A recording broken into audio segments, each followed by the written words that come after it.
दादा आलोय का लाईव्ह? एकदा लाईव्ह आलो की लेफ्ट साईडला.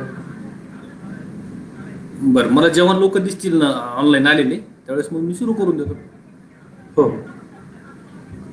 बरं बरं बरं. येस येस येस दादा, येस येस येस.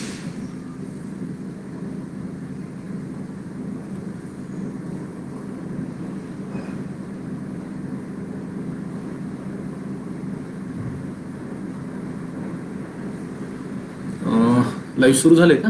हो. दिसते का? दिसते का लाईव्ह? बरं, एकच मिनिट.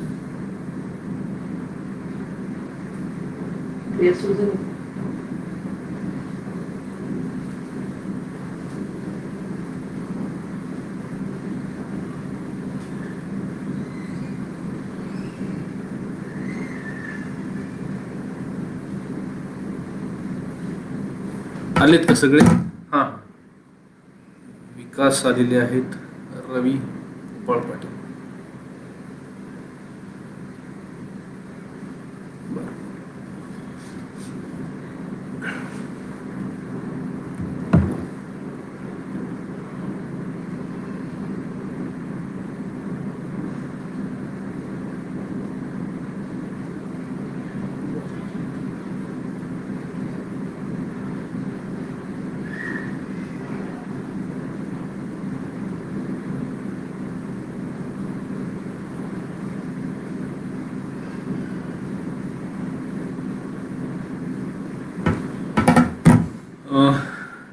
नमस्कार मित्रांनो.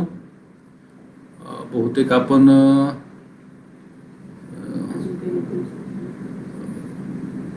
काही जण आलेले दिसत आहेत. विकास दिसत आहेत, रवी पपाळ दिसत आहेत. हॅलो. अजून काही जण आपण 1-2 मिनिट वाट बघूया कोण कोण येत आहेत. आणि इथं लोक आले बऱ्यापैकी आपण करूया सुरू.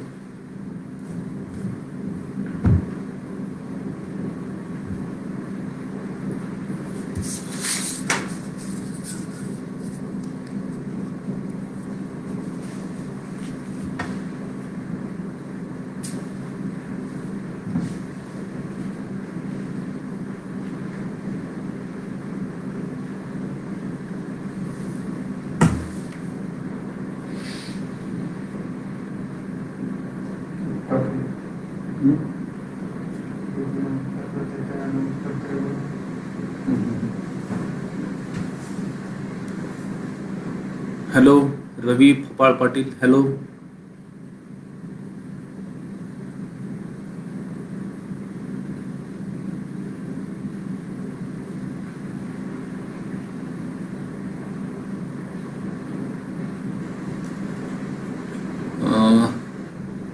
सर्वांना यायला वेळ लागतोय, तोपर्यंत आपण सध्याच्याला आपला देश, आपलं राज्य किंवा पूर्ण जगच म्हणता येईल आपल्याला कोरोनाच्या कोविड-19च्या प्रभावाखाली आलेला आहे. आणि सर्व जगात सध्या आपल्या देशात तर लॉकडाऊनची परिस्थिती आहेच, सगळीकडे परिस्थिती आहे. त्या लॉकडाऊनच्या किंवा कोविडच्या या पॅन्डेमिकमुळं सध्या आपण डिस्टंट संवाद साधतोय. फेसबुक लाईव्हच्या माध्यमातून असेल किंवा झूमच्या माध्यमातून असेल. तर अशा प्रकारे ही एक चेंज म्हणता येईल आपल्याला. अशा प्रकारचे संवाद म्हणजे एक कंपल्शन म्हणून साधावे लागत आहेत. आणि बरेचसे ऑफिसचे काम वगैरे या प्रकारेच आपण करतोय. आपण सर्वांनी दिलेल्या शासनाकडून येणाऱ्या ज्या सूचना आहेत त्याचं पालन वगैरे करावं. आणि स्वतःच्या तब्येतीची काळजी घ्यावी, कुटुंबाची काळजी घ्यावी, आपले वडीलधारे असतील, घरात लहान मुलं असतील त्यांची काळजी घ्यावी. असं एक परिस्थिती सध्या आहे.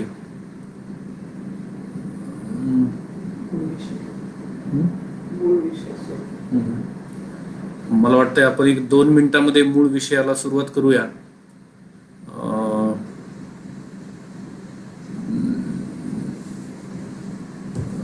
राष्ट्रमाता जिजाऊ शैक्षणिक योजना किंवा जिजाऊ प्रेरणा आणि या मूळ हे जे पेज आहे आपल्या फेसबुकला, तर याचा उद्देश ग्रामीण भागातील विद्यार्थी, शैक्षणिक चळवळ, तसेच बहुजन समाजातील विद्यार्थी ज्यांचं या गोष्टी किंवा शिक्षणाच्या बाबतीतले अपडेट्स किंवा माहिती त्यांना नसते, अशा प्रकारे त्यांना या माध्यमातून माहिती मिळावी, गायडन्स मिळावं, आपल्या अवतीभोवती काय चालतंय, किंवा या पेजच्या माध्यमानं आता या पेजचे संस्थापक जे आहेत अमोल सुरोशे असतील किंवा प्रकाश पिंपळे असतील, हे माझे मित्र आहेत. त्यांना कॉलेज लाईफपासून मी ओळखतो आणि त्यांचं समाजाप्रती असलेलं एक देण्याची जी भावना आहे त्यांच्या मनात, किंवा समाजासाठी आपण काहीतरी केलं पाहिजे ही भावना आहे, त्या भावनेतून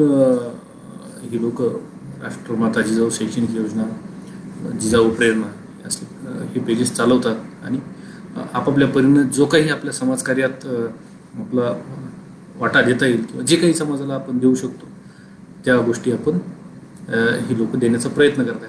मला वाटतं आपण आता सुरू करायला काही हरकत नाही. सर्वांचं या राष्ट्रमाता जिजाऊ शैक्षणिक योजना आणि जिजाऊ प्रेरणा या फेसबुक पेजच्या असं आम्ही घडलो या कार्यक्रमामध्ये मी सर्वांचं स्वागत करतो आणि विषयाला आपण सुरू करूयात. आता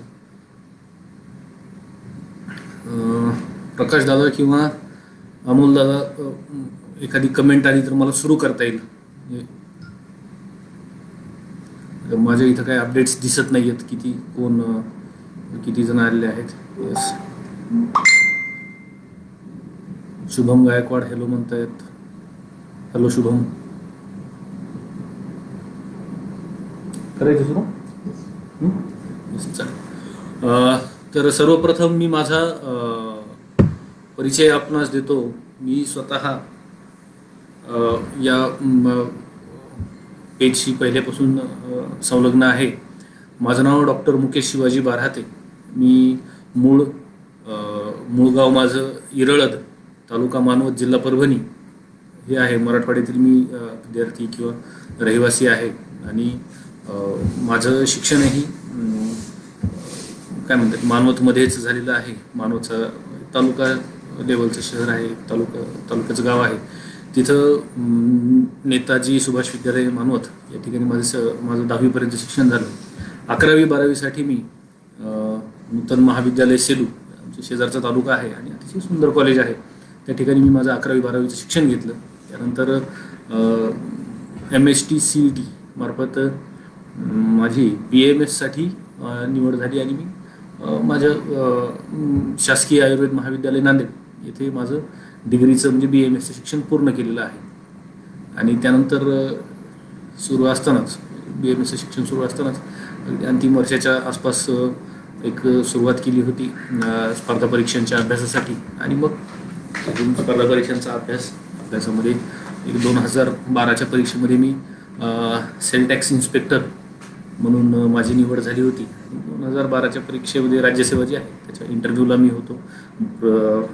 प्रिलिम आणि मेन्स पास करून इंटरव्ह्यूपर्यंत होतो. आणि 2013ची जी परीक्षा झाली, ज्याचा निकाल 2014ला लागला, त्या परीक्षेमध्ये मी माझं सध्याचं जे पद आहे सहकार विभागामध्ये जिल्हा उपनिबंधक, ज्याला DDR म्हणून लोक ओळखतात, जनसामान्यामध्ये या पदाचा किंवा थोडासा कमी संपर्क येतो, परंतु वर्ग 1चं हे पद आहे. आणि त्यावेळेस राज्यात माझा 6वा क्रमांक होता आणि त्यावेळेस उपलब्ध असलेली पदं पाहता पहिला माझा प्रिफरन्स जिल्हा उपनिबंधक सहकारी संस्था या पदाला होता. त्या पदासाठी माझी निवड झाली होती. तर सहकारी या विषयाबद्दल आपण थोडंसं शेवटी बोलूया. ते थोडंसं सामाजिक दृष्टीनं बोलणं मला महत्त्वाचं वाटतं. तसंच माझ्याशी संबंधित सहकार म्हणजे माझा जन्म झाला त्यावेळेसपासून माझा सहकाराशी संबंध आहे. माझे वडील श्री शिवाजीराव रामभाऊ बारहाते हे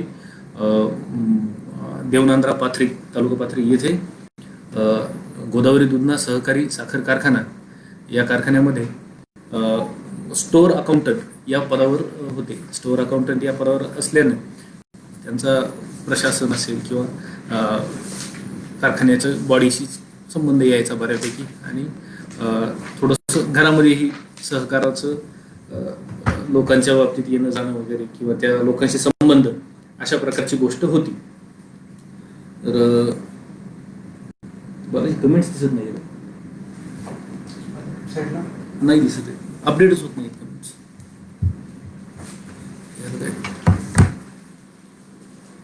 इथं दिसतील का आपल्याला? मोबाईलवर पाहूया. ठीक आहे, मोबाईलवर पाहतो. हां, सॉरी मी सगळे कमेंट मिस केले आतापर्यंतचे. विकास आलेले आहेत, अमोल सुरोशे आलेले आहेत. विकास नमस्कार दादा. मुक्तीराम चव्हाण नमस्कार मुक्ती. आणि दीपक शिरगुरवार सर आलेले आहेत. अमोल सुरोशे सर आलेले आहेत. माझी बहीण मनीषा आहे. श्रीकांत ठाकूर आलेले आहेत, नमस्कार. तर विषय हा होता की सहकार आणि माझं घर यांचा पहिल्यापासून थोडासा संबंध आहे. वडील सहकारी साखर कारखान्यामध्ये कार्यरत असल्यामुळे तर माझं 3 पदं मला माझ्या परीक्षेच्या वेळेस उपलब्ध होते. त्यामधून पहिलं पद होतं जिल्हा उपनिबंधक सहकारी संस्था म्हणजे DDR. दुसरं पद होतं असिस्टंट कमिशनर सेल्स टॅक्स आणि तिसरं पद होतं डेप्युटी CEO जिल्हा परिषद. तर या 3 पदामध्ये थोडंसं एक सहकाराबद्दल एक जाण होती, सहकाराबद्दल आत्मीयता होती.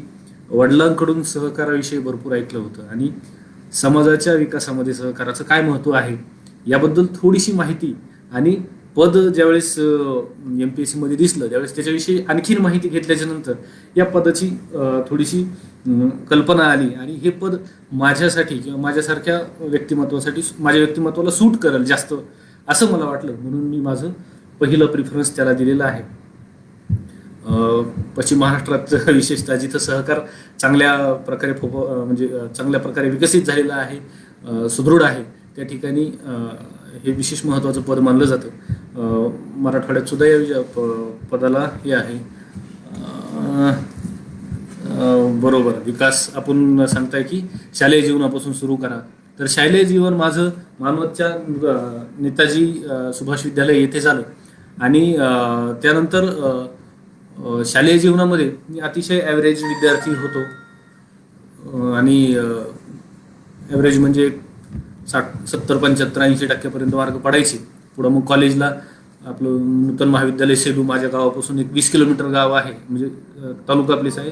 अतिशय सुंदर कॉलेज आहे. परभणी जिल्ह्यातलं किंवा मराठवाड्यातल्या चांगल्या कॉलेजपैकी एक कॉलेज म्हणजे नूतन महाविद्यालय. तिथं मी माझं 11वी 12वीचं शिक्षण पूर्ण केलं. त्यानंतर माझा BMS ला नंबर लागला आणि मी ह्याच्यात हे केलो. तर याच्यामध्ये माझं शाळा आणि कॉलेज म्हणजे 11वी 12वी हे तालुका स्तरावर झालेलं आहे. अतिशय सामान्य प्रकारे म्हणजे ज्या प्रकारे आपण दुसऱ्या गावात जातो तिथं रूम करतो, रूमवर राहतो, आपले मित्र सोबत असतात, आपण मेसचा डबा खातो, अशा प्रकारची अतिशय साधारण अतिशय कॉमन आपण सगळे रिलेट करू शकाल अशा प्रकारची माझी लाईफ होती. आणि कौटुंबिक वातावरणाच्या बाबतीत बोलायचं तर माझे वडील थोडेसे म्हणजे पुढारलेल्या विचारांचे होते असं मला म्हणता येईल. कारण की जिथं बाकी गोष्टींना जास्त महत्त्व असतं कुटुंबामध्ये, माझ्या वडिलांचं पूर्णपणे लक्ष हे शिक्षणावर आमच्या केंद्रित झालेलं होतं. मी असेल, माझी बहीण असेल, माझे मोठे बंधू असतील, माझ्या काकाची मुलं असतील, माझे चुलत भाऊ असतील, या सर्वांच्या शिक्षणासाठी वडील फार आग्रही असायचे. आमच्या शिक्षणाबद्दल फार आग्रही असायचे. म्हणजे बाकीच्या गोष्टी तुम्ही करू शकता परंतु शिक्षणाच्या बाबतीत किंवा अभ्यासाच्या बाबतीत तुम्हाला फार काही सूट नसायची. तुम्हाला अभ्यासामध्ये परफॉर्मन्स दाखवायला लागायचा. दुसरा एक विषय असा होता की वडिलांना थोडंसं कारखान्याच्या बाबतीत आमच्या एरियातल्या लोकांना किंवा बऱ्याच लोकांना माहीत असेल की कारखाना बंद पडल्यावर काय होतं. कारखाना बंद पडला होता अगदी आमच्या 8वी 10वीच्या शिक्षणाच्या वेळेस आणि थोडीशी याची सुद्धा अडचण होती, पैशाची अडचण सुद्धा यायची. परंतु वडील एवढे खंबीर होते की त्यांना प्रायोरिटीज अतिशय क्लिअर होत्या. घरची बाकी परिस्थिती व्यवस्थित होती परंतु वडिलांनी शिक्षणासाठी प्रायोरिटी दिली आणि इतर कुठल्याही गोष्टी ज्या आपण साधारणपणे बघतो तर त्या प्रायोरिटीला न ठेवता म्हणजे घरातील वस्तू असतील किंवा इतर समारंभ असतील या गोष्टींना पूर्णपणे फाटा देऊन फक्त शिक्षण या गोष्टीला खूप महत्त्व दिलं आणि त्याचंच एक फळ म्हणता येईल की मला मला त्या विषयाबद्दल म्हणजे मलाही माझ्या आयुष्यात शिक्षण इतकं महत्त्वाचं दुसरं काहीही वाटलेलं नाही. त्यामुळं माझ्या बहिणीच्या बाबतीतही तेच झालं. आणि खूप तोच म्हणजे पालकांच्यासाठी ही गोष्ट मी सांगू इच्छितो की तुम्ही ज्या गोष्टींना प्रायोरिटी देता ती गोष्ट तुमच्या मुलांमध्ये येत असते. तुम्ही जर का समारंभ किंवा इतर सामाजिक प्रतिष्ठेच्या गोष्टी, राजकारण किंवा इतर गावातील बाबी असतात, त्या त्या गोष्टी जर तुमच्या घरात जर प्रायोरिटी त्यांना मिळत असेल तर तुमच्या मुलांवर सुद्धा तेच परिणाम होतात आणि ती मुलं त्याच गोष्टीला प्रायोरिटी देण्याची शक्यता असते. म्हणून आपण आपल्या घरामध्ये काय प्रायोरिटी, कुठल्या गोष्टीला प्रायोरिटी द्यायची, अगदी खेळ असतील किंवा शिक्षण असेल तर या गोष्टींना प्रायोरिटी दिली तर बरं पडतं. माझ्या वडिलांनी आम्हाला शिक्षण म्हणजे आणखीन एक सांगायचं राहिलं की शिक्षण खेळाच्या बाबतीतही आमच्या वडिलांचा आग्रही असायचं. मी स्वतः विभागस्तरापर्यंत किंवा अगदी राज्यस्तरापर्यंत सुद्धा माझी खो खोचं डिग्री लेवलला मी राज्यस्तरापर्यंत खो खो खेळलेलो आहे. माझी बहीण नॅशनल झालेली आहे खो खोमध्ये आणि रिलेमध्ये. अशा प्रकारचं माझं थोडंसं बॅकग्राऊंड आहे. तर आता मूळ विषयाला आपण जाऊया. स्पर्धा परीक्षा. स्पर्धा परीक्षेच्या बाबतीत संधी काय आहेत, हे ग्रामीण भागामध्ये थोडासा प्रॉब्लेम असतो की बाबा काय स्पर्धा परीक्षा आहेत. आजकाल तेवढा प्रॉब्लेम राहिलेला नाही, परंतु तरीही सांगतो की या बाबतीत म्हणजे MPSCचा फॉर्म कुठं मिळतो किंवा MPSC कशी करायची असते, त्याच्यामध्ये काय करायचं आहे आपल्याला, पुढं काय प्रकारे आपल्याला जाता येईल. तर सगळ्यात पहिली गोष्ट म्हणजे ही परीक्षा आहे ही शासनाच्या वर्ग 1, वर्ग 2 आणि इतर दुय्यम सेवा यासाठी परीक्षा घेतली जाते. यामध्ये तुम्ही PSI असेल, पोलीस विभागातील STI असेल, सेल टॅक्स इन्स्पेक्टर, किंवा मंत्रालयामध्ये असिस्टंट सेक्शन ऑफिसर असेल, किंवा इतर इतर खात्यामध्ये समजा महसूल खात्यामध्ये आपण नायब तहसीलदार असतील, डेप्युटी कलेक्टर असतील, या पदापर्यंत आपण जाऊ शकतो. डेप्युटी कलेक्टर हे सर्वात चांगलं प्रायोरिटीचं पद मानलं जातं. तर आणि DYSP पोलीस खात्यामध्ये आपण DYSP या पदासाठी सुद्धा या एक्झाममधून हो, मुक्तीराम एकदम खरं बोलले. शिक्षणाबद्दल आग्रही असणं ही काळाची गरज आहे, बरोबर आहे. आणि ती काळाची गरज आता झालेली आहे. आणि ज्यांना ते अगोदर लक्षात आलं त्यांच्या बाबतीत नक्कीच आयुष्यामध्ये सकारात्मक बदल घडून आलेले किंवा सकारात्मक गोष्टी झालेल्या आपल्याला दिसतात. तर विषय हा होता की ज्यावेळेस आपण MPSCची तयारी करतो त्यावेळेस या गोष्टी आपण माहीत करून घेतल्या पाहिजेत पहिले की आपल्याला काय करायचं आहे. आणि ही परीक्षाची जी तयारी आपण करतोय, स्पर्धा परीक्षांची तयारी, तर स्पर्धा परीक्षांच्या तयारीची एक पूर्वतयारी असते की बाबा आपल्याला स्पर्धा परीक्षांची तयारी कशासाठी करायची आहे, का करायची आहे, त्याच्यामागं काय आहे, म्हणजे मला का अधिकारीच का व्हायचे, ही गोष्ट आपल्याला पूर्णपणे समजलेली पाहिजे. आता बऱ्याच जणांच्या मोटिवेशन्स असतात. काही जणांना लहानपणापासून वगैरे वाटत असते की मी अधिकारी होणार आहे किंवा मला अधिकारीच व्हायचं आहे, मला तहसीलदार व्हायचे, मला डेप्युटी कलेक्टर व्हायचे, मला कलेक्टर व्हायचे, मला IAS व्हायचे, मला IPS व्हायचे. अशा प्रकारच्या ज्या गोष्टी आहेत त्या असणं फार चांगलं आहे. आणि त्या लोकांनी म्हणजे जरूर स्पर्धा परीक्षेमध्ये एक प्लॅन जर अभ्यास केला आणि पहिलेच आपला माइंडसेट असेल की आपल्याला ह्या गोष्टी करायच्या तर ते सोपं जातं. तर दुसरी गोष्ट असते काहीतरी आपल्या जेव्हा आपण काही शिक्षणादरम्यान कुठंतरी आपल्याला किंवा आपल्या शालेय जीवनामध्ये आपला कुठल्या तरी अधिकाऱ्याशी संपर्क येतो. कधीतरी स्टेजवर किंवा आपल्या शाळेमध्ये ते प्रमुख पाहुणे म्हणून आलेले असतात, कॉलेजमध्ये प्रमुख पाहुणे म्हणून आलेले असतात. आपल्याला त्यांचं व्यक्तिमत्व फार आवडतं. कुठला तरी एखादा कार्यक्रम असतो किंवा कुठलीतरी एखादी घटना असते, आपण कुठंतरी एखाद्या तहसील कार्यालयामध्ये किंवा जिल्हाधिकारी कार्यालयामध्ये गेलो असतो किंवा पोलीस स्टेशनमध्ये इतर कुठं गेलो तर त्या पर्सनॅलिटीला आपण आयडियल म्हणजे खूप त्यांचा जो मान माराता बसतो किंवा एक रुबाब बघून आपण इन्स्पायर होऊन त्या गोष्टीकडे जातो. तर ही सुद्धा एक चांगली गोष्ट आहे. परंतु रिअल जे प्रेरणास्थान आहेत तर ते आपल्या आतून आले पाहिजेत. यातलं ते पॅशन जे म्हणता येईल, तर पॅशन ही एक वेगळी डिफाईन करण्याची गोष्ट आहे. तर स्पर्धा परीक्षा करण्याच्या अगोदर आपण नक्कीच कधीतरी एखादी स्पर्धा परीक्षा दिली असते, अगदी MHCET असेल किंवा एखादी स्कॉलरशिपची परीक्षा असेल, तर त्या परीक्षामध्ये आपण कधी पास झालेलो असू शकतो किंवा कधी आपल्याला फेल्युअर झालेलं. माझ्या बाबतीत बोलायचं झालं तर मी MHCET मध्ये माझं ध्येय होतं की मला MBBS ला ॲडमिशन पाहिजे होतं, परंतु अगदी काही मार्कांनी म्हणा 4-5 मार्कांनी MBBSचं ॲडमिशन माझं नाही होऊ शकलं. आणि तो मला फार मोठा धक्का होता, कारण माझे वडील थोडेसे आग्रही होते. म्हणजे मी किंवा डॉक्टर व्हावं असं त्यांना मनापासून वाटायचं. आणि साहजिक डॉक्टर म्हणल्यानंतर प्रत्येकाला वाटतं की MBBSच झालं पाहिजे. आणि ज्यावेळेस MBBS नाही मिळत त्यावेळेस आपण कुठंतरी दुसरं BMS ला वगैरे जातो. तर ती गोष्ट माझ्या मनावर कायमची घर करून बसली की आपण स्पर्धा परीक्षेसाठी उतरलो होतो. या MSCVTचा आपण अभ्यास केला होता, वर्षभर क्लास केला होता, तो कुठंतरी 4-5 मार्कांनी आपण कमी पडलो. तर ही चूक आयुष्यात किंवा ही झालेली चूक जी आहे त्या चुकीचं आपल्याला परिमार्जन करायचं आहे. आणि आपल्याला आयुष्यात काहीतरी सिद्ध करायचं की मला काय म्हणजे हे नाही होऊ शकलो तर आणखीन काय चांगलं होता येईल. तर BMS ही चांगलं हे आहे. परंतु BMS ला गेल्याच्या नंतर तिथलं वातावरण बघून मला पहिल्या वर्षभरात लक्षात आलं की हे काही आपल्यासाठी नाहीये किंवा मी यामध्ये फार सस्टेन करू शकेल BMS मध्ये, हे लक्षात आलं. त्याच्यानंतर प्रॅक्टिस करणं वगैरे काय माझ्यानी तितकी आवड राहिली नव्हती. तर मी सेकंड इयरपर्यंत मग सामाजिक कार्यक्रमामध्ये जे काही आपल्या कॉलेजमध्ये होत असतात, म्हणजे अगदी कॉलेजचा GS सुद्धा मीच होतो माझ्या कार्यकाळामध्ये. आणि बाकी इतर जे उत्सव असतात, अगदी शिवजयंती असेल, भीमजयंती असेल, इतर कार्यक्रम असतील कॉलेजमध्ये, काही इतर काही गोष्टी असतील ज्या साजऱ्या केल्या जातात कॉलेजमध्ये, तर त्या बाबी तर ती गोष्ट आपण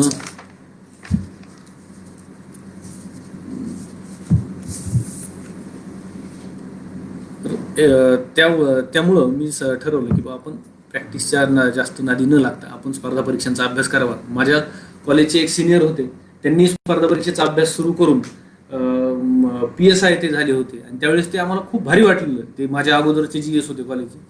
तर इतकं भारी वाटलं होतं की नाही या सरांचं खूप छान झालं, तर आपणही अभ्यास करावे. आमचा 3-4 जणांचा ग्रुप होता. मी होतो, अभिजित होतो आणि राम होता.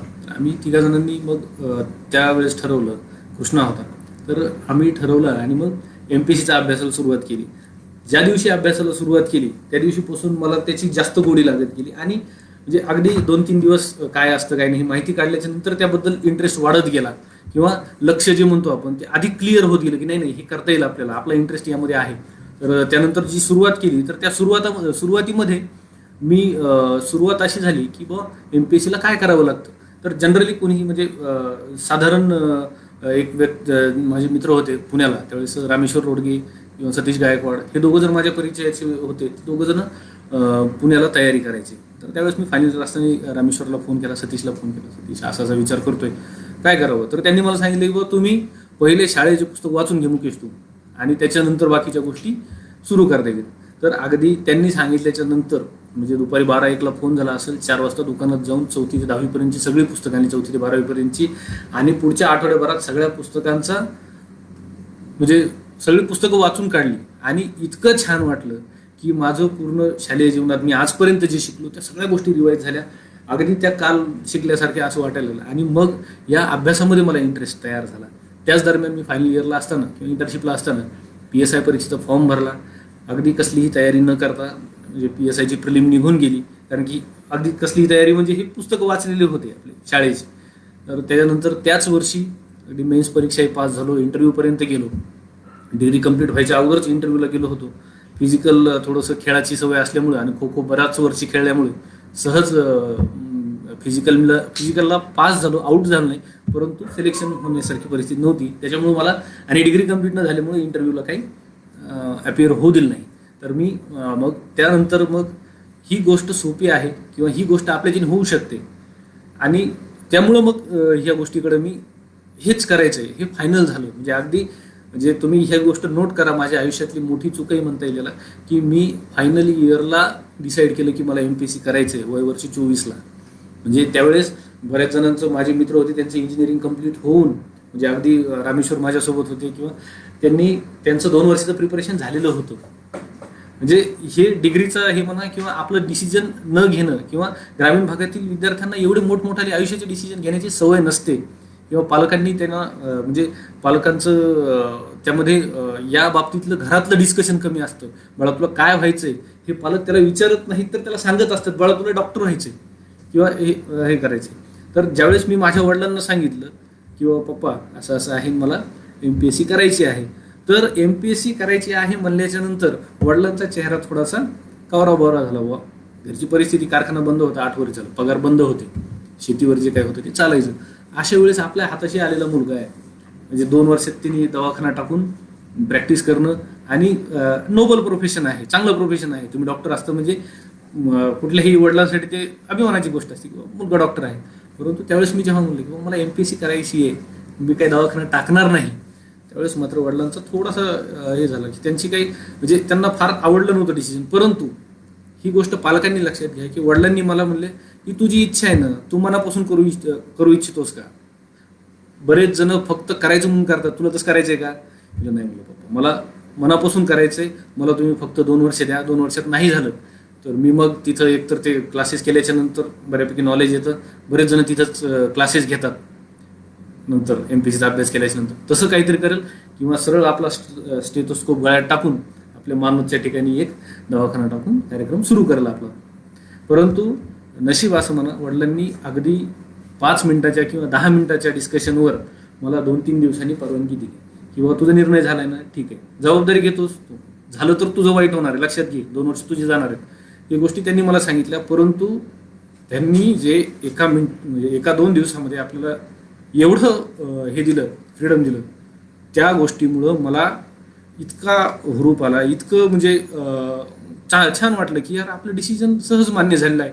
आता जबाबदारी फक्त माझी होती, आणि ती जबाबदारी 100% मी स्वीकारली. आणि 2 वर्षाचा जो वेळ होता, 2 वर्षाच्या वेळेच्या ऐवजी मी गेल्याच्या नंतर, म्हणजे एप्रिलमध्ये माझी डिग्री झाली, पुण्यात गेल्याच्या नंतर एप्रिलमध्येच प्रिलिम झाली होती, थोडासा अभ्यास अगोदरच्या वर्षीच असल्यामुळं मी त्या वर्षी एप्रिलमध्ये झालेली STIची प्रिलिम्स पास झालो.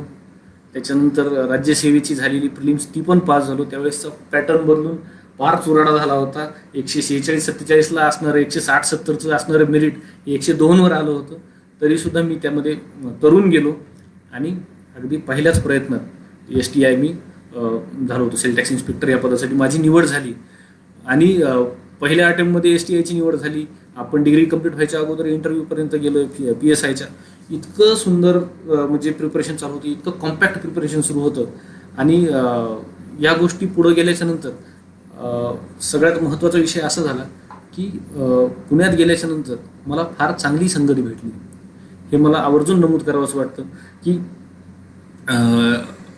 तिथं गेलो, आणि थोडंसं लायब्ररीमध्ये हे ते गेल्याच्या नंतर जे मित्र मिळाले मला, रामेश्वर मिळाला, त्यांच्याकडं आता पुण्यामध्ये गेल्याच्या नंतर तुम्हाला अनुभव येईल, चांगले मित्र मिळणं आणि चांगली रूम मिळणं, चांगलं वातावरण मिळणं किती अवघड असतं. माझं नशीब एवढं छान, मला इतके चांगले मित्र मिळाले. मला विक्रम बांदल नावाचा माझा मित्र आहे, रामेश्वर रोडगे नावाचे माझे मित्र आहेत. दोघंही आज उपजिल्हाधिकारी म्हणून काम करतायत. आमच्या रूमचं वातावरणाबद्दल तुम्हाला सांगतो की मित्रांचं काय महत्त्व असतं.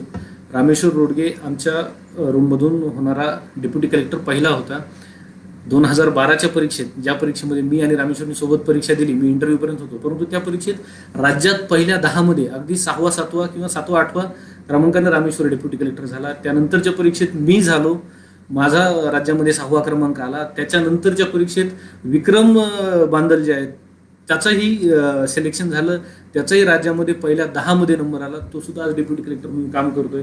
तर यामध्ये महत्त्वाची गोष्ट एक आहे की आम्ही 3 जण ज्यावेळेस अभ्यास करायचो, इतका एक जीवाने अभ्यास करायचो, म्हणजे ही सांगायचं म्हणजे असं आता सिलेक्शन झाले आता सांगायला हरकत नाही असं नाहीये. अगदी लोकांना हेवा वाटावा किंवा बाकीच्या विद्यार्थ्यांना हेवा वाटावा इतकं आमचं एकजीव हे होतं. नोट्स एकत्र असायच्या, सगळं एकत्र असायचं, आणि भावनिक आधार ज्याला म्हणतो आपण तोही खूप चांगला असायचा. तर आता या गोष्टी आहेत. अशा प्रकारे समजा माझं सिलेक्शन झालं, त्यानंतर ट्रेनिंग वगैरे झालं, या गोष्टी आहेत. तर आता यामध्ये आपण तयारी करताना काय काय गोष्टी करायला पाहिजेत, एक माझ्या अनुभवावरून मी थोडंसं या गोष्टीमध्ये आपण पुढं जाऊया आता की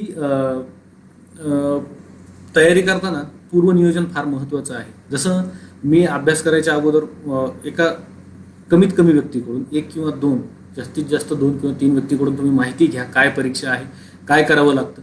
मी सुद्धा तेच केलं. आणि जशी तुम्हाला माहिती मिळते की पहिली ते म्हणजे 4थी ते 12वीपर्यंतची पुस्तकं वाचून काढावी लागतात, तुम्हाला एक लायब्ररी लावावी लागेल, किंवा अभ्यास एवढा करावा लागेल, ते तुम्ही विनाविलंब सुरू करायचं असतं. तुम्हाला कळालं ना की आपल्याला डिग्री एप्रिलमध्ये होणार आहे, एप्रिलच्या परीक्षा संपल्यानंतर दुसऱ्या दिवशीपासून सुरुवात करा, कारण की तुम्ही ऑलरेडी लेट झालेले असता, कारण की तुम्ही करिअर पूर्णपणे स्विच करत असता. मग तुम्ही BA केलं असेल, DED केलं असेल, इंजिनिअरिंग केलं असेल किंवा डॉक्टर असाल, तुम्ही पूर्ण स्विच करून ह्या इकडे उडी घेत असता. तर ते शीघ्रस्य शुभम म्हणता येईल, की जितक्या लवकर तुम्ही सुरू करताल तितक्या लवकर चांगलं आहे. माझं दुर्दैव म्हणता येईल किंवा माझ्या डिग्रीचा दोष म्हणता येईल. मला 24व्या वर्षी सुरू करावं लागलं.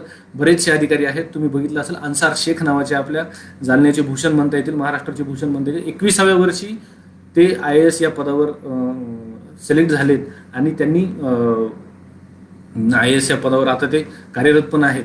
तर लवकर डिसिजन घेण्याचा हा फायदा असतो आणि ते आपण घ्यावं. आणि जितक्या लवकर जर तुम्हाला हे सुरू करायचं तर फार लवकर सुरू करा. अगदी मी पुण्यात गेल्याच्या नंतरचा किस्सा सांगतो. मी पुण्यात ज्या दिवशी गेलो तर बऱ्याच वेळेस पुण्यात गेल्याच्या नंतर मुलांचं असं असतं, रूमच भेटत नाही, लायब्ररीज भेटत नाही. नियोजन इतकं व्यवस्थित होतं. गेलो त्या दिवशी मी रूमवर होतो. माझी रूम होती. पुण्यात रूम मिळवणं अवघड गोष्ट आहे. दुसऱ्या दिवशी माझी लायब्ररी फिक्स होती. मी लायब्ररीमध्ये दुसऱ्या दिवशीपासून फुल फोर्सने अभ्यासाला होतो. सांगण्याची आणखीन एक गोष्ट, आपल्याला तिथल्या काही गोष्टी ॲक्सेप्ट कराव्या लागतात. मी गेल्याच्या नंतर तिथं अशी डब्यांची रांग ठेवलेली होती सगळ्यांची, की बुवा लायब्ररीचे जे अभ्यास करायची मुलं तर त्यांचे डबे तिथे यायचे लायब्ररी. मला फार आश्चर्य वाटलं, यार हे काय एवढं कुठं अभ्यास असते का, काही पण करते पोरं, आपलं डबे बी इथंच खायचे, घरी सुद्धा जायचं नाही. ही गोष्ट चुकीची आहे ना, असं वाटलं मला पहिल्या दिवशी. परंतु तिथून पुढे 8व्या दिवशी, 7व्या-8व्या दिवशी माझा डबा सुद्धा लायब्ररीत यायचा आणि मी सुद्धा पूर्ण वेळ लायब्ररीमध्ये बसून तिथंच डबा खायचो. म्हणजे ही गोष्ट आपल्याला न पटणाऱ्या गोष्टी तिथं हे होतात आणि तिथं सुरू करतो आपण, त्या फॉलो करतो. त्याच्याबद्दल काहीही म्हणजे त्या गोष्टी जितक्या लवकर सुरू करू आपण तितक्या लवकर चांगलं आहे ते, आणि ते करणं गरजेचं आहे. दुसरी गोष्ट असते, तिथं येणारा व्यक्ती, आता जसं तुम्ही BMS ला असेल तर सगळे BMS करत असतात तुमच्या सोबतचे. परंतु ज्यावेळेस तुम्ही स्पर्धा परीक्षेचा अभ्यास करायला जाता, प्रत्येक जण वेगवेगळ्या फॅकल्टीतून आलेला असतो. कोणी ॲग्रिकल्चरचा असतो, कोणी BSc झालेला असतो, कोणी BMS असतो, कोणी BA असतात, काही जण इंजिनिअरिंग, अगदी IIT सोडून लोक येत आहेत, MBBS सोडून सुद्धा लोक स्पर्धा परीक्षांचा तयारी करतात. तर इथं मला एक महत्त्वाची गोष्ट सांगायची आहे, तुमचं बॅकग्राऊंड आणि स्पर्धा परीक्षांचा अभ्यास यांचा विशेष काही संबंध नाही आहे. काही तुमचे जे स्पेसिफिक सब्जेक्ट असतील, इंजिनिअरिंगवाल्यांचे समजा फिजिक्स, केमिस्ट्री, विज्ञान असेल, या गोष्टी त्यांना फायद्याच्या ठरू शकतात. जे लोक आर्ट्सचा असेल किंवा इतरच्या बाबी आहेत, तर त्या गोष्टी त्यांना, इतिहास असेल, भूगोल असेल, या गोष्टी त्यांना सोप्या जातील. परंतु प्रत्येकाचे असे काही विषय असतात की ज्याच्याशी त्यांचा संपर्क तुटलेला असतो. माझा संपर्क इतिहासाशी तुटलेला होता, भूगोलाशी तुटलेला होता, पॉलिटिकल सायन्सशी तुटलेला होता. या गोष्टी आपल्याला तिथे जाऊन कराव्या लागतात. हेच आर्ट्सचे जे विद्यार्थी होते तर त्यांचा विज्ञानाशी बऱ्यापैकी संपर्क तुटलेला असतो. ह्या गोष्टी आपल्याला एकत्र करायच्या आहेत. तिथं आपल्याला कुठल्याही विषयामध्ये अहमगंड किंवा मी फार हे तर आपलं काय सहजच होऊन जाईल अशा प्रकारे नाही करता येत. तिथं तुम्हाला प्रत्येक विषय चांगलाच यायला पाहिजे. आणि जर सिलेक्ट व्हायचं असेल तर प्रत्येक विषयामध्ये तुम्हाला जनरल किंवा ॲव्हरेज जे म्हणतो आपण, ॲव्हरेजपेक्षा जास्त मार्क प्रत्येक विषयात पाहिजेत. आणि जे विषय तुमचे हाताचे आहेत, म्हणजे माझा विषय होता म्हणजे मला विज्ञानात खूप चांगले मार्क पडायचे, मराठीत एकदम जबरदस्त मार्क पडायचे, चांगले मार्क पडायचे, इंग्लिशमध्ये चांगले मार्क पडायचे, माझ्या इंटरव्ह्यूला चांगले मार्क पडायचे.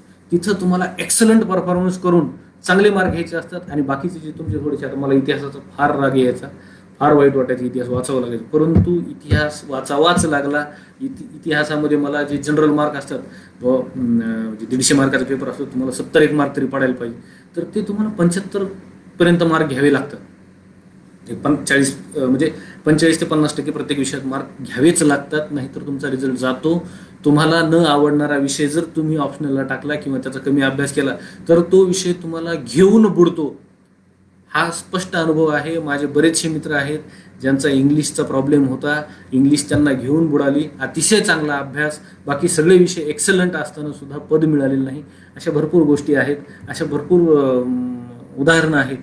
त्यानंतर तिथे गेल्याच्या नंतर अभ्यासाच्या दरम्यान, अभ्यासाची तयारी करताना काही गोष्टी आपल्याला कराव्या लागतात. जसं की आपल्या काही सवयी असतात. मला क्रिकेटची खूप आवड होती, मला खेळायला खूप आवडायचं, परंतु ते बंद करावं लागलं, लिटरली बंद करावं लागलं. मी क्रिकेट 4 वर्षे खेळलो नाही.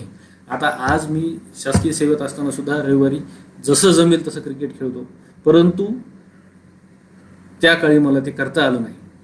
मला फिरायला गप्पा मारायला लय आवडायचे, खूप आवडायचे. परंतु विषय असा होता की त्यासाठी तिथं वेळ नव्हता, त्या गोष्टी करता आल्या नाही. परंतु याचं तुम्हाला थोडंसं वेगळ्या प्रकारे म्हणजे ह्या गोष्टी तुम्ही लेजर टाईममध्ये करू शकता. परंतु क्रिकेट खेळणं हे काही कुठल्याही अर्थाने प्रोडक्टिव्ह नाही. परंतु चर्चा करणं किंवा बाबा गप्पा मारणं ही गोष्ट प्रोडक्टिव्ह तुम्ही ठरवू शकतात. गप्पांचा विषय तुम्ही निवडू शकतात. मीही गप्पा मारायचो, म्हणजे मी आणि माझे रूममेट, त्यांचं नाव वारंवार येत राहील कारण की ते तेवढे प्रवासामध्ये सोबत होते माझ्या.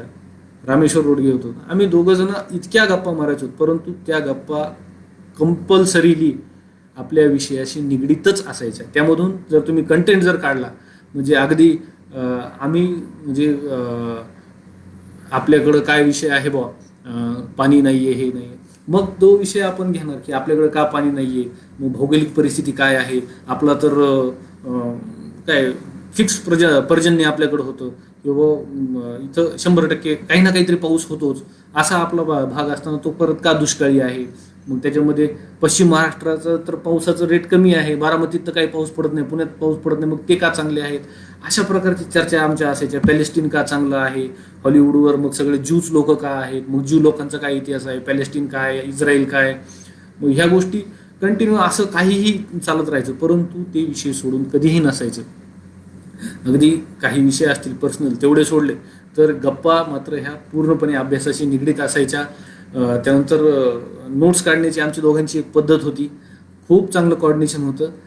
कुठल्याही विषयाचे 2-4 पुस्तकं असतात, तर त्या पुस्तकामध्ये बाबा त्यांनी एक पुस्तक वाचायचं, मी एक पुस्तक वाचायचं. 2 पुस्तकामधला 80% कंटेंट सेम असायचा.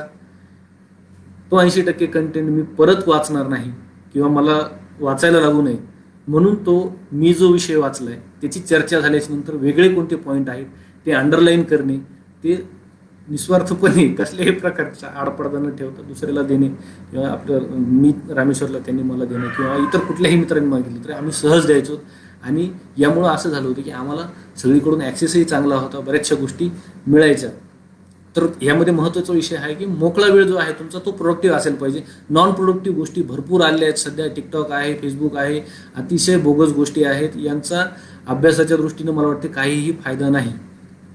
तुम्ही जर का बाकी काही व्हॉट्सअपचं आहे तर व्हॉट्सअपचे काही चॅनल्स आहेत किंवा यूट्यूबचे काही चॅनल्स आहेत, त्यांचा तुम्ही म्हणजे व्हिडिओज आहेत, काही डॉक्युमेंटरीज आहेत, त्या बघून तुम्ही नक्कीच इंटरनेटचा वापर करायलाच पाहिजे. ऑडिओ व्हिज्युअल जेवढे तुम्ही मीडियाज वाढवताल तुमच्या इनपुटचे तेवढं चांगलंच आहे, म्हणजे तुम्ही ते घ्यायलाच पाहिजे. परंतु ह्या ज्या टाईम वेळखाऊ गोष्टी आहेत त्यांच्यापासून कृपया दूर राहा, त्यांचा काहीही उपयोग होत नाही. दुसरी एक गोष्ट होते की आता माझ्याबद्दल सांगायचं म्हणजे मी थोडासा बऱ्यापैकी अभ्यासाच्या बाबतीत आळशी माणूस होतो. म्हणजे मी काय फार असं बसलं सकाळी 7लाच लायब्ररीत जाऊन बसला आणि खूप अभ्यास केलाय असं व्हायचं नाही. तर विषय असा होता की स्वतःला कधीही त्रास जास्त करून घेतला नाही. जसं जमेल तसा अभ्यास करायचो. परंतु मोटिवेशन एकदम क्लिअर होती. आपल्याला पद मिळवायचंय, आपण वेळ घेऊन आलेलो आहोत वडिलांचा. तर ती गोष्ट करण्यासाठी स्पेसिफिकली आपले माझे स्वतःचे काही चेक्स होते. तर ते मित्र होते, सांगायचे की बाबा काही गोष्टी आहेत ज्या तुझ्या चुकतायत बाबा, किंवा कधी लायब्ररीला उशिरा जाणं. मी फार उशिरा जायचो लायब्ररीला, 10च्या दरम्यान, 10-11पर्यंत. लायब्ररी 7ला सुरू व्हायची, 10-11च्या दरम्यान जायचो. झोप पूर्ण घ्यायचो, उशिरा झोपायची सवय होती. 11-12 म्हणजे लेट नाईट स्टडी करायचो 2-3 वाजेपर्यंत. 10ला उठणं वगैरे करायचो. परंतु जो माझा पूर्ण टार्गेट जे होतं अभ्यासाचं ते कधीही ढळू दिलं नाही. म्हणजे एखादा दिवस टाइमपास झाला, कुठं हे झालं तर ते दुसऱ्या दिवशी भरून काढणं हा एक फंडा असायचा आणि तो बऱ्यापैकी काम करायचा. आणि स्वतःचे चेक पॉईंट्स एवढे सुंदर लावून ठेवले होते की तुम्ही म्हणजे माझ्या पुस्तकावर अगदी मला न येणाऱ्या गोष्टी बऱ्याचशा असायच्या. म्हणजे इतिहासातलं मला काही माहीत नसायचं. तर एक जगद्गुरू तुकोबा महाराज यांनी एक खूप चांगलं लिहून ठेवलेलं आहे. कुठलीही गोष्ट साध्य करण्यासाठी तुम्ही काय केलं पाहिजे. ज्या गोष्टी असाध्य ते साध्य करिता सायास कारण अभ्यास तुका म्हणे, हे माझ्या प्रत्येक पुस्तकावर, प्रत्येक वहीवर लिहिलेलं असायचं की बा जी गोष्ट तुला माहीत नाही ती गोष्ट जर तुला साध्य करायची असेल, जी तुला साध्य होण्यासारखी नाही ती साध्य करायची असेल तर यावर एकमेव पर्याय आहे, तो म्हणजे अभ्यास. आणि तो अभ्यास जर तुम्ही केला तर तुम्हाला त्या गोष्टी मिळू शकतात. अशा प्रकारे चेक पॉईंट्स असायचे. चुकल्याच्या नंतर मित्र चांगले होते ते सांगायचे नेमकं काय काय आहे काय काय नाही आहे. आणि दुसरी एक गोष्ट आम्ही चांगली फॉलो करायचो किंवा आपण सगळ्यांनी फॉलो करायला पाहिजे की रिझल्ट ओरिएंटेड अभ्यास करायला पाहिजे असं बऱ्याच जणांचं म्हणणं येतं किंवा रिझल्टवर आपण फोकस असायला पाहिजे. परंतु एक लक्षात घ्या, रिझल्ट हे आउटकम आहे. रिझल्टमध्ये तुम्ही बदल करू शकत नसतात. जी प्रोसेस आहे ती तुम्हाला एन्जॉय करायची, ती प्रोसेस तुम्हाला अतिशय चांगल्या प्रकारे फॉलो करायची. अभ्यासाची प्रोसेस असेल, अभ्यासाच्या प्रोसेसमध्ये तुम्ही काय वाचायचे काय नाही ही गोष्ट महत्त्वाची आहे. सगळ्यात पहिले तुम्ही बेसिक फाउंडेशन जे आहे तुमचं इतिहासाचं भूगोलाचं ते करायला पाहिजे. आणि रेग्युलर कोर्समध्ये कधीही न चुकता स्पर्धा परीक्षेच्या विद्यार्थ्यांनी अनुभवावरून सांगतो कुठल्याच दिवसाचा पेपर तुमचा सुटला नाही पाहिजे. कारण की पेपर हा रेग्युलर असणं फार गरजेचं आहे. पेपरमध्ये न्यूजपेपरची गोष्ट करतोय मी. न्यूजपेपर दररोज वाचणं. न्यूजपेपरमध्ये तुम्ही म्हणजे आता आम्ही असे प्राणी होतो दोघं जण की म्हणजे माझं सांगायचं म्हणजे की बाबा न्यूजपेपरला अंडरलाईन करून दर 8 दिवसाला सगळे न्यूजपेपर रिवाईज करण्याची माझी सवय होती. महिन्याभराची न्यूजपेपरच्या फक्त त्या अंडरलाईन ज्या केलेल्या त्या बघायचे आणि त्याच्यानंतरच म्हणजे एकदा वाचले न्यूजपेपर त्या दिवशी कचऱ्यात जायचा नाही, रद्दीत जायचा नाही. तो न्यूजपेपर 8 दिवसांनी एकदा परत वाचला जायचा. आणि याच्यामुळं करंटशी इतकं चांगलं हे होतं म्हणजे करंटचं इतकं अपडेशन असायचं. तर यस शिवप्रसाद चक्रवार यांनी मध्ये एक हे केलेलं आहे की बुवा अभ्यास करताना असं कधी डिप्रेशनमध्ये गेलात का, आणि जर डिप्रेशनमध्ये आल्यावर काय करायचं. नक्कीच येतं डिप्रेशन येतं. माझ्या बाबतीत मला डिप्रेशन आलं होतं की मी STI जरी झालेलो असलो तरी राज्यसेवेच्या मुलाखतीपर्यंत मी गेलो होतो. त्या मुलाखतीमधून मला जवळपास बऱ्याचशा मार्कांनी माझी पोस्ट गेली होती आणि वाटायचं असं की पोस्ट मिळेल परंतु मिळालं नव्हतं त्यावेळेस. आणि विशेष म्हणजे त्यावेळेस अभ्यास करायला जो ग्रुप होता त्यामधून बरेचसे जण अगदी माझे रूममेट सुद्धा ते पास होऊन गेले होते. तर आता अभ्यास करायला सोबत कोण आपल्याला, आपण एवढे डिपेंडंट वगैरे होतो मित्र. त्यावेळेस डिप्रेशन यायचं. तर डिप्रेशन आल्याच्या नंतर तुम्हाला तुमच्या काही तुमचं परखडपणे परीक्षण करावं लागतं. म्हणजे तुम्हाला जज करावं लागतं स्वतःला. आणि एक लक्षात घ्या, तुमच्या चुकांचे काहीतरी चुका झालेल्या असतील तेव्हाच तुम्ही नापास होता. त्या चुकांचे न्यायाधीश किंवा त्या चुकांचे तुम्ही जस्टिस हे सगळ्यात चांगले तुम्हीच असता. तुम्हाला माहीत असतं तुमच्या काय चुका झालेल्या आहेत त्या तुम्ही बसून चॉकडाऊन केल्या पाहिजेत, लिहून काढल्या पाहिजेत. मी लिहून काढायचो माझ्या चुका. परीक्षेचा पेपर झाल्याच्या नंतर किंवा रिझल्ट लागल्याच्या नंतर आन्सर की आल्याच्या नंतर सेम डे अतिशय उतावळीपणे मी बसायचो, सर्व चुका शोधून काढायचो. त्या सर्व चुकांना कशा प्रकारे आपल्याला हे टॅकल करता येईल ते बघायचो. माझ्या बऱ्याचशा चुका व्हायच्या. म्हणजे अगदी मला आठवतं बऱ्याच ठिकाणी माझं असं झालं होतं एक वेळेस की म्हणजे टिक करायचं जे असतं समजा राऊंड करायचं असतं तर 87 नंबरचं 88 नंबरचं 87 number A 88 number B 89 number C. तर हे माझं जवळपास 4-5 सलग चुकले होते एका परीक्षेमध्ये. परंतु एक लक्षात घ्या, त्या परीक्षेमध्ये ते चुकले, ती चूक मी नोट डाऊन केली आणि तिथून पुढं मी जवळपास 5 ते 6 परीक्षा दिल्या. त्याच्यामध्ये 25 ते 30 पेपर दिले. परंतु एकाही पेपरमध्ये माझं अशा प्रकारचा मार्क जाऊ दिला नाही. हा फरक आपल्याला करून घ्यावा लागतो. आणि हा फरक आपल्यात झाला तर नक्कीच आपल्या पुढच्या परफॉर्मन्समध्ये हे येतं. नक्कीच. आणि दुसरी गोष्ट असते आपण स्वतःची चुका जशा शोधून काढून त्या ॲक्सेप्ट करणं पण महत्त्वाचं आहे. त्या ॲक्सेप्ट झाल्याच्या नंतरच आपण त्या चुका सुधारू शकतो. दुसरी गोष्ट असते प्रत्येक चूक आपल्याला सापडेल असं नाही. किंवा मग त्यासाठी तुमच्या जवळचं जे क्लोज सर्कल असतं त्यांनी तुम्हाला सांगायला पाहिजे. तुमचा मित्र हा तुमचा प्रखर टीकाकार असला पाहिजे. माझे मित्र म्हणजे आम्ही एकमेकाचं चुकलं तर फार चांगल्या प्रकारे अतिशय म्हणजे सौम्य हा शब्द लक्षात घ्या. सौम्य म्हणजे फारच तिखटपणे एकमेकाला सांगायचो की बाबा रे तुझं असं आहे. अतिशय चांगले मित्र ते. आणि ते खरे मित्र आहेत की ज्यांनी अशा प्रकारच्या चुका सांगतात आणि त्या चुका आपण जर ॲक्सेप्ट केल्या तर आपल्याला नक्कीच त्याचा फायदा होतो. आणि त्या चुका आपण ॲक्सेप्ट करून हे म्हणजे असे स्वतःचे चेक पॉईंट्स असायला पाहिजेत आपले. आणि हे चेक पॉईंट्स असले तर आपल्याला चुका सुधारता येतात. म्हणजे रिझल्टपासून जे आपल्याला कळतं प्रोसेसमध्ये काय चूक झाली. एक लक्षात घ्या, रिझल्ट हा 1% आहे. तुमची प्रोसेस जी आहे ती 99% आहे. त्या प्रोसेसवरूनच सगळं आहे. तर तुम्ही ती प्रोसेस आपल्या हातात आहे. रिझल्ट हा आपल्या हातात नाही. कट ऑफ काय लागेल हे आपलं नाही. मी बरेचसे लोक बघितले, कट ऑफ हाय जाणार आहे, कट ऑफ खाली येणार आहे. काहीच नसतं. कट ऑफ हे रिलेटिव्ह आहे. तुम्ही दुसऱ्यांच्या तुलनेत किती कमी किंवा किती जास्त अभ्यास केला त्याच्यावर ते डिपेंड आहे. तुम्ही सर्वांच्या ह्याच्यामध्ये रिलेटिव्हली कुठं आहात याच्यावर ते डिपेंड आहे.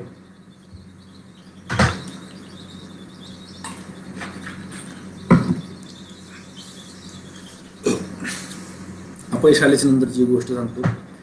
अपयश आल्यानंतर एक किस्सा झाला होता असाच.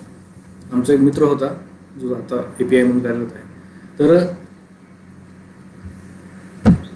रिझल्ट गेल्याच्या नंतर माझ्या एका मित्राचा रिझल्ट गेला होता, मी सोबतच होतो त्यांच्या. तर त्याला अनाहूतपणे रडू फुटलं, रिझल्ट नाही आला, असं झालं तसं झालं. तर त्या डोळ्यातून पाणी आलेलं ह्यांनी बघितलं. मला काय झालं रे बाबा? मला काय नाही. तर तुला रडू आलो याचं वाईट वाटू देऊ नको. सगळ्यात महत्त्वाची गोष्ट ही आहे म्हणे की तुला आतून वाटले. म्हणजे त्याचा बोलण्याचा टोन असा होता की अंड बाहेरून फुटल्यापेक्षा अंड आतून फुटलेलं फार चांगलं.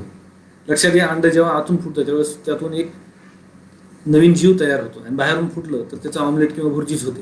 तर जेव्हा तुम्ही आतून तुम्हाला वाटतं की नाही माझी चूक झाली आहे किंवा मला हे मिळत होतं परंतु मला ते मिळवता आलं नाही, ती फार चांगली फिलिंग आहे. त्या फिलिंगमुळं तुम्ही दुप्पट वेगाने दुप्पट द्वेषाने तुम्ही रिबाउन्स करू शकता आणि चांगला अभ्यास किंवा चुका टाळून यशापर्यंत जाऊ शकता असं मला वाटतं. त्यानंतर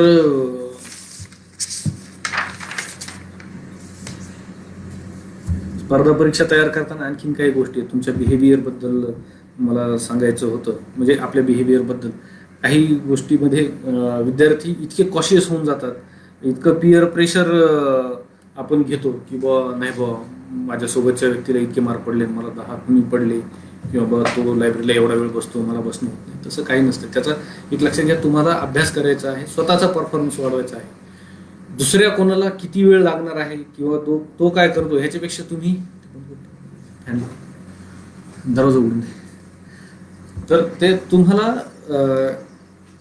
इतर लोक किती वाजता लायब्ररीला जात आहेत किंवा एका दिवशी रात्री तुम्हाला इतर लोक किती वाजता हे करतायत, कसं करतायत, ह्या गोष्टी तुम्ही सोडून द्या. फॅन लावा. तर त्या म्हणजे तो करतोय म्हणून तुम्ही पण तसंच केलं पाहिजे असं नाही. प्रत्येकाची एक शैली असते. तुम्ही रात्री अभ्यास करू शकता. मी आता रात्री लेट नाईट जागायचो आणि सकाळी उशिरा उठायचो. मला कधी दडपण आलं नाही की मी सकाळी उशिरा उठतोय आणि मग काय. तर ते रात्री कव्हर होऊन जायचं. बऱ्याच वेळेस लायब्ररी बंद झाल्याच्या नंतर आम्ही एक छोटंसं मंदिर होतं लायब्ररीच्या बाजूला, त्या मंदिरामध्ये 2-2 वाजेपर्यंत अभ्यास केलेला आहे. म्हणजे जेव्हा वाटलं ना आपल्याला की बाबा नाही मला करायचं तर ते होतं. आणि फक्त आपली वेळ बदलत असते आणि म्हणजे प्रत्येकाची वेळ सारखी नसते असं अभ्यास करण्याची, किंवा प्रत्येकाची स्टाईल म्हणा किंवा प्रत्येकाची गोष्टी सगळ्या सारख्या नसतात.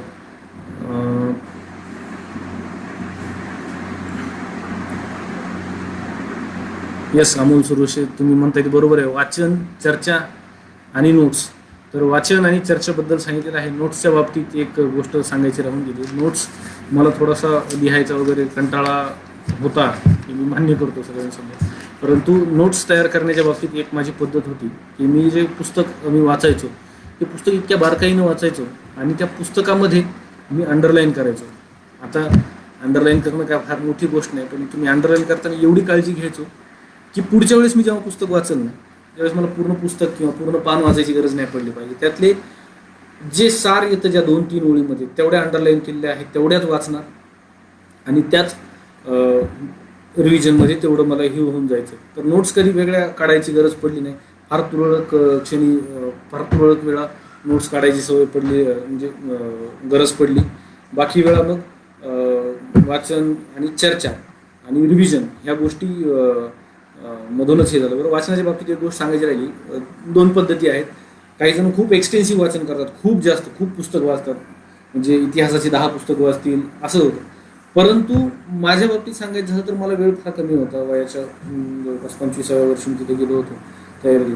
तर मी प्रत्येक विषयाचं एक जास्तीत जास्त कंटेंट असलेलं पुस्तक निवडलं होतं. म्हणजे इतिहासाच्या बाबतीत असेल, जे स्पर्धा परीक्षा तयारी करणारे विद्यार्थी आहेत त्यांना माहीत असेल की इतिहासाच्या बाबतीत गृहवर्गांचं पुस्तक आहे किंवा युनिकचं पुस्तक आहे, अतिशय चांगली पुस्तक आहे. तर त्या पुस्तकांना मी पूर्णपणे ते बेस बनवून टाकलं होतं. ते पुस्तक एकदमच व्यवस्थित वाचून घ्यायचं. इतिहास पॉलिटीच्या बाबतीत एक मोठं पुस्तक आहे.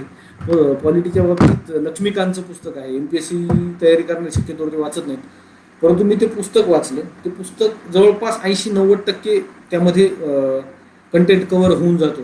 तर तो कंटेंट कव्हर झाल्यानंतर तो कंटेंट एकदा कव्हर झाला की मग तो बेस ठेवला, म्हणजे बेस एकदम स्ट्रॉंग करून ठेवला. आणि त्याच्यानंतर ते पुस्तक रिवाईज करायला सुद्धा अशा प्रकारे त्याच्यामध्ये खानाखुणा किंवा अंडरलाईन्स करून ठेवले होते की ते पुस्तक मी म्हणजे एका दिवसामध्ये ते रिवाईज होऊन जायचं माझं. आणि मग करंट अफेअर्सच्या बाबतीत मात्र पेपरला पूर्ण वेळ द्यायचा. दिवसातून अर्धा वेळ तुमचा न्यूजपेपरला गेलाच पाहिजे, असं माझं नियोजन होतं. बाकीच्या जणांचं तसं नसूही शकतं. बरेच जण आहेत की जे चालू घडामोडीची पुस्तक वाचून सुद्धा कव्हर करतात, ते तसं करू शकतात. परंतु मला माझा टेम्पो हा मेंटेन करण्यामध्ये, अभ्यासामध्ये जे आपल्याला कंटाळा येतो, बाबा मी 6 महिने झाला अभ्यास करतो, मी वर्ष झाला अभ्यास करतोय, तर त्यावेळेस नवीन काय वाचायचं ना, तर न्यूजपेपर हा दररोज नवीन असतो आणि त्याच्यामध्ये तुमचं GSचं बरंचसं कंटेंट येऊन जातं.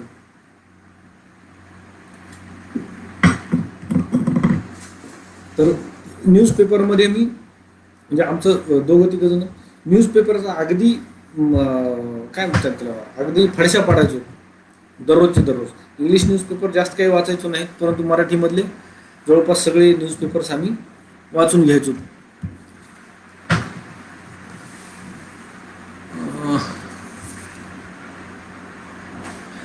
संदीप यादव यांनी विचारलेलं आहे, रिझल्ट येण्या अगोदर आणि रिझल्ट आल्यानंतर समाजाचा तुमच्याकडे पाहण्याचा दृष्टिकोन त्याबद्दल काही सांगाल का? नक्की सांगतो.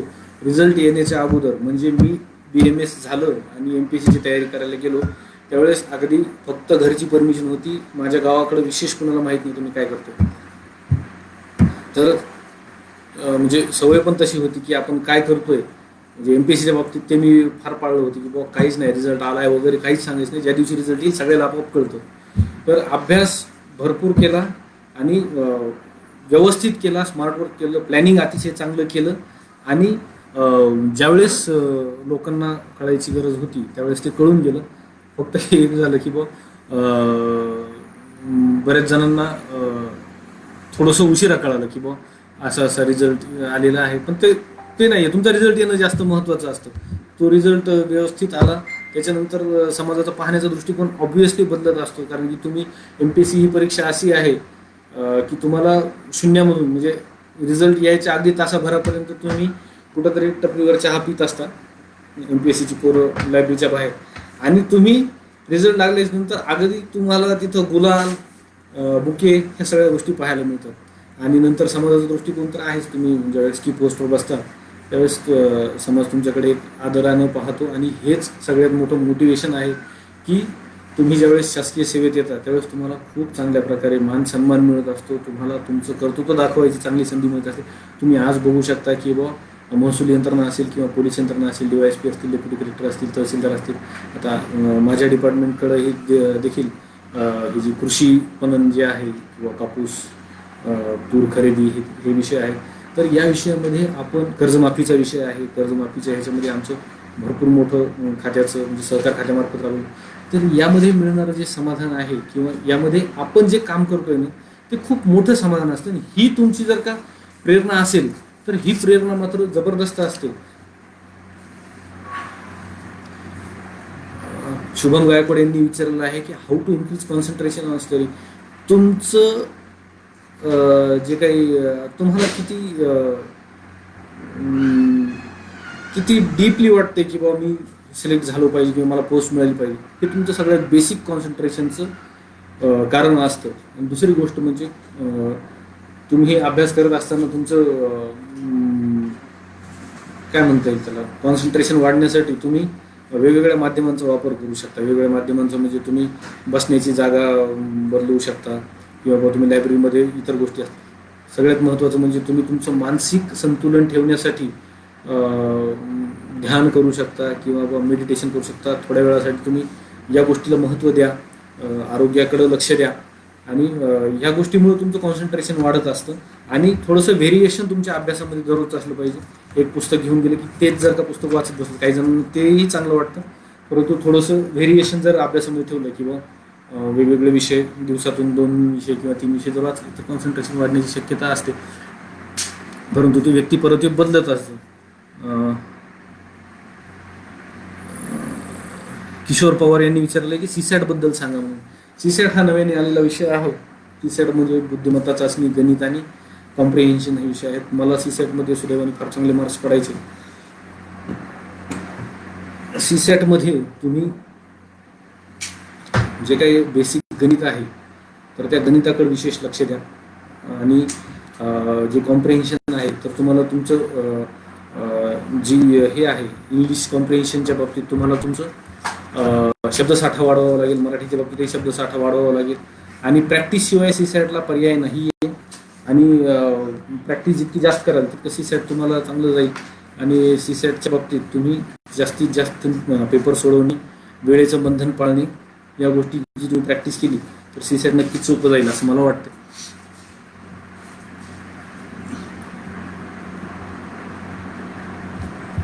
काही कमेंट्स असतील तर पंकज यांनी असं विचारलेलं आहे की minimum time for study. Minimum time for study तसा एक दिवसातून 7-8 तास अभ्यास हा पुरेसा असतो. अभ्यास म्हणजे हे फक्त पुस्तकांचं वाचन, न्यूजपेपरचं वाचन ह्या गोष्टीबद्दल बोलतो. या व्यतिरिक्त तुमचं दिवसातून एखादा तास, अर्धा एक तास तुमचं चर्चा झाली पाहिजे, काय विषय आहेत काय नाही आणि त्या चर्चा झाल्याच्या नंतर त्या तुम्हाला एनरिच करत असतात. तुमचे जे विषय तुमचे अनटच्ड असतात ते तुमच्या चर्चेमधून समोरच्या व्यक्तीकडून तुम्हाला कळू शकतात. तर मिनिमम टाइम फॉर स्टडी तसं काही स्ट्रिक्टली पाळावा असं काही नाही, परंतु तो एक ॲव्हरेजपेक्षा जास्त असला पाहिजे एवढं सांगता येईल. आणखीन काही कमेंट्समध्ये आणखीन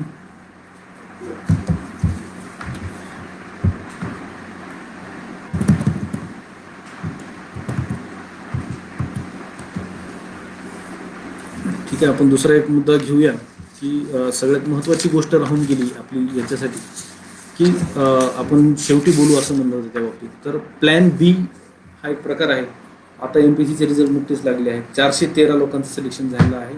परंतु जर काय आपण MPSCसाठी अप्लाय करणाऱ्यांची संख्या जर बघितली तर ती 3.5 लाखाच्या घरात होती. तर कुठल्याही स्पर्धा परीक्षेत हेच चित्र असतं. 1% लोक सक्सेस होत असतात.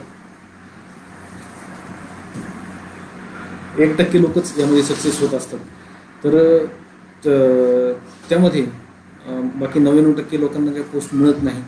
आपण जर बघितलं तर बऱ्याच लोकांना यामध्ये पोस्ट मिळत नाही. त्यांना अपयश आलं असं आपण म्हणू शकत नाही, कारण की MPSC म्हणजे तुमच्या आयुष्याचं यश अपयश ठरवणारी परीक्षा नाही आहे. तुम्ही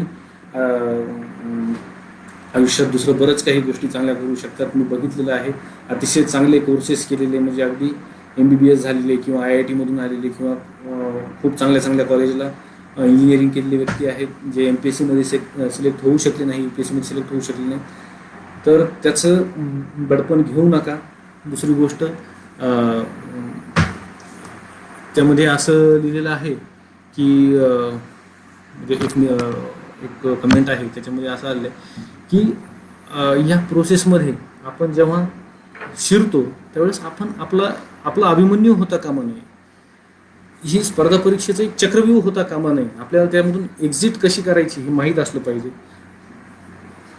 म्हणजे 2-3 वर्ष आपण तयारी केल्यानंतर आपल्याला कळून येतं की बाबा आपण खरंच यामध्ये पास होऊ शकतो किंवा नाही, किंवा यामध्ये आपलं फ्युचर काय आहे. तर योग्य वेळी म्हणजे एक म्हणलं जातं बघा, जनरल लोक सांगतात की शहाणपण जे असतं ना ते योग्य वेळी आलं तरच ते शहाणपण म्हणता येत. त्याला शहाणपण उशिरा येऊन काही फायदा नसतो. उशिरा आलेलं शहाणपण पश्चातापाशिवाय दुसरं काहीही देत नाही. त्याच्यामुळं कुठं थांबायचं हे तुम्ही नक्की ठरवा की या वेळी किंवा एवढे वर्ष मी घेतलेले आहेत, बस झालं आता मी आयुष्यात खूप चांगलं करू शकतो. दुसरे क्षेत्र आहेत त्यासाठी तुम्ही तयारी करत असताना एक लक्षात घ्या, MPSC आणि UPSCची किंवा स्पर्धा परीक्षांची तयारी केल्याच्या नंतर तुमच्यामध्ये, तुमच्या व्यक्तिमत्वामध्ये एक नागरिक म्हणून तुम्ही फार एनरिच होता, हे की नाही. तर तुम्ही एनरिच झालंही पाहिजे, परंतु बरेच जण तयारी करतात, तयारी काही सिरियसली नाही केली तर त्यांचे जे काही टेक्निकल गुण असतात तर ते मागं पडायला नको.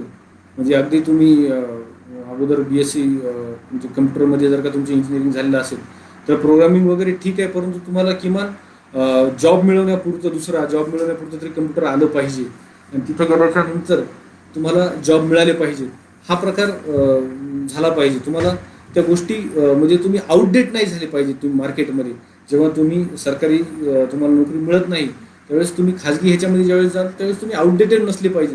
तुमच्याकडे एक चांगला स्किल सेट असला पाहिजे. तुम्हाला 4 गोष्टी मार्केटमध्ये ज्या महत्त्वाच्या आहेत त्या आल्या पाहिजेत आणि त्या गोष्टी कधीही सुटल्या नाही पाहिजेत. ह्या गोष्टींचं तुम्ही लक्ष ठेवा. कुठं सुरू करायचं हे आपण जर ठरवलं असेल तर आपल्याला कुठं थांबायचं हे आपल्याला 100% कळालं पाहिजे. आणि लक्षात घ्या मित्रांनो, विनंती करून सांगतो की स्पर्धा परीक्षेमध्ये अपयश येणं ही नवीन गोष्ट नाही, फार मोठी गोष्ट नाही. आयुष्याच्या दृष्टीनं आपण फार चांगल्या गोष्टी करू शकतो आयुष्यामध्ये. ही गोष्ट कृपया सर्वांनी लक्षात ठेवा. आणि एक गोष्ट थोडीशी राहून गेली बऱ्याचशा लोकांचं,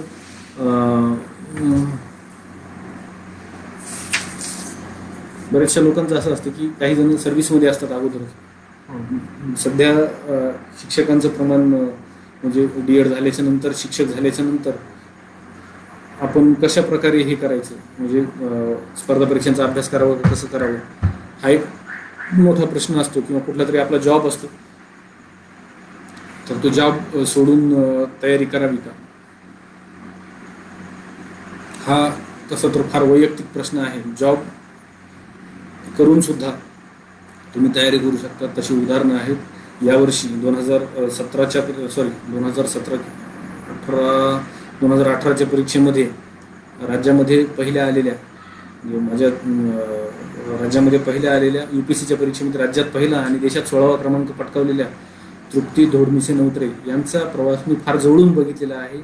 तृप्तींनी MPSCच्या तयारीच्या वेळेस माझ्या बॅचला ते assistant commissioner of sale tax म्हणून त्यांची निवड झाली होती.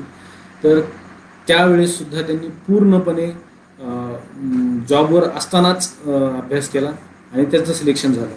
त्याच्यानंतर सुद्धा असिस्टंट कमिशनर सेल टॅक्स या पदावर असताना सुद्धा त्यांनी अभ्यास केला आणि त्यांनी देशामध्ये 16वा क्रमांक मिळवला आहे.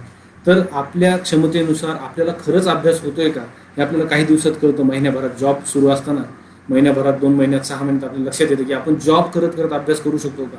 जर तुमची स्ट्रॉंग इच्छा असेल MPSC करायची तर तुम्ही पहिले ते बघा की तुम्ही जॉब करून अभ्यास करू शकता का. जर करत नसाल आणि इच्छा स्ट्रॉंग असेल तर तुम्ही जॉबला सोडून द्या. माझं एक मित्रांच्या अनुभवावरून सांगतो. माझे अतिशय कॅपेबल आणि सध्याच्याला CDPO या पदावर कार्यरत असणारा माझा जवळचा मित्र आहे विशाल चौहान नावाचा. तोही शिक्षक होता. त्याला मी म्हणजे त्यांच्याविषयी हा माणूस इतका म्हणजे इतका अफाट वाचन असलेला व्यक्ती होता. हा स्पर्धा परीक्षांची तयारी करण्यासाठी त्यांनी लहानपणीपासून मेहनत घेतली होती, परंतु शिक्षक म्हणून लागला आणि नोकरीमध्ये रमला. एक थोडीशी कटू गोष्ट आहे परंतु सांगतो मित्रांनो, पगार जो आहे ना, हा पगार जर तुमचा वेळेवर आणि पुरेसा मिळत असेल तर दॅट इज लिमिटिंग फॅक्टर. जर तुमच्यामध्ये क्षमता फार मोठी आहे आणि तुम्ही जर का तिथंच अडकून बसत असाल तर पगार हा पॉझिटिव्हली घेण्याची गोष्ट नाही. तो तुम्हाला लिमिट करतोय, तुम्हाला तिथून हलू देत नाही. तर त्यावेळेस तुम्ही ती गोष्ट, ते प्रलोभन सोडून अभ्यास करा. विशालनं ते प्रलोभन सोडलं. त्यांनी पूर्णपणे त्या नोकरीचा राजीनामा देऊन तयारी केली. तयारी केल्याच्या नंतर विशालनं जी CDPO महिला व बाल विकास अधिकारी म्हणून त्यांचं सिलेक्शन झालं. राज्यामध्ये 3रा त्यांनी क्रमांक पटकावला. तर हे त्याचं पोटेन्शियल होतं आणि त्याला कुठंतरी ट्रिगर पॉईंट मिळाला असेल, कुठला तरी मित्र असेल ज्याचं सिलेक्शन झालं असेल किंवा इतर काही गोष्टी असतील किंवा फार प्रकर्षाने जाणवलं की नाही मला हे करायचं आहे, खूप दिवसाची राहिलेली इच्छा. तर ती गोष्ट तुम्ही लक्षात घ्या. हे जर तुम्ही करणार असाल तर जीव तोडून करा. मग तुम्ही परिणामांचा विचार करण्याची फार गरज नाही. प्लॅन B तुमचा तयार असतो. तुमची नोकरी असते.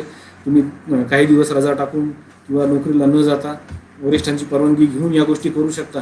आणि जर त्यात यश आलं तर तुम्ही त्यामध्ये फुल फ्लेज अभ्यास करायला काही हरकत नाही.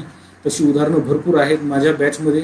आता जर तुम्ही बघितलं, आत्ता रिझल्ट लागलेला आहे तर बरेचसे लोक असे आहेत, 70 ते 80% लोक असे आहेत की ज्यांचं व्होकेशनल एज्युकेशन झालेलं आहे, टेक्निकल त्यांचं बॅकग्राऊंड आहे, प्रोफेशनल त्यांच्या डिग्रीज आहेत, त्यांचा प्लॅन बी तयार आहे, अगोदर कुठंतरी सर्व्हिसला आहेत, अशा लोकांचं सिलेक्शन जास्त प्रमाणात झालेलं आहे. 70 ते 80% लोकांनी हे केलं आहे.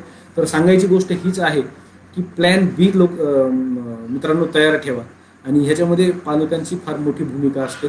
पालकांनी लक्षात घ्या, आपले जे विद्यार्थी असतात किंवा आपले जे पाल्य असतात तर तेवढे मॅच्युअर नसतात. विशेषतः ग्रामीण भागातील विद्यार्थी तेवढी डेअरिंग करत नाहीत, कारण की आयुष्याला कलाटणी देणारा, आपल्या कुटुंबाच्या अर्थव्यवस्थेवर परिणाम करणारा हा घटक असतो.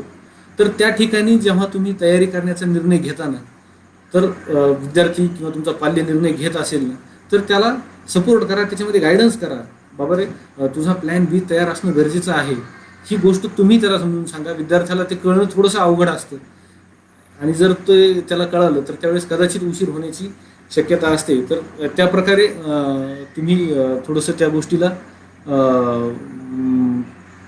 थोडं महत्त्व द्या. शरदचंद्र रोडगे पाटील यांनी असं विचारलं आहे की सर, मला MPSCचा अभ्यास सोडून बरेच दिवस झालेत, सुरुवात कुठून आणि कशी करावी याबद्दल मार्गदर्शन करावे. आत्ताच आपला विषय झाला आहे, म्हणजे शरद यांना मी सांगू इच्छितो की बा शरद, आपला आत्ताच विषय झाला की बा कम्फर्ट झोन तयार होणं. शरद यांना मी पर्सनली सुद्धा ओळखतो. आपलं खूप चांगलं पोटेन्शियल आहे. तुम्ही जर का खरंच जीव तोडून जर का अभ्यास केला, थोडंसं वरिष्ठांची परवानगी घेऊन 2-3 महिने जर का लीव टाकून जर का तुम्ही खरंच अभ्यास केला ना, तर तुम्हाला वर्ग 1चं पद किंवा अतिशय चांगली पोस्ट, तुमच्या खात्यातली सुद्धा एक वर्ग 1ची पोस्ट मिळायला काहीही हरकत नाही. फक्त उशीर तुम्ही 2-3 महिने अभ्यास करणे. आणि एक थोडंसं माझ्या बॅचला तुम्हाला सांगतो मित्रांनो, काही पोलीस डिपार्टमेंटमधले व्यक्ती होते, 11 जण असे होते की जे PSI आणि API म्हणून काम करायचे. त्याच्यामध्ये आमच्या परभणीला सध्या कार्यरत असणारे ओमप्रकाश यादव आहेत, माझ्या बॅचचा सुनील कोठावळे आहे, आता सध्याच्याला माझ्या बॅचला BDO झालेला व्यक्ती DYSP म्हणून कार्यरत आहेत. या सर्वांनी ऑन जॉबवर असताना अभ्यास केलेला आहे. माझे सहकारी DDR म्हणून असलेले 2-3 नावं सांगता येतील. राजेंद्र पालेकर सांगता येतील, संदीप जाधव सांगता येतील, अमर शिंदे सांगता येतील. या लोकांनी जॉबवर असताना काम केलेलं आहे, काम करता करता अभ्यास केलेला आहे.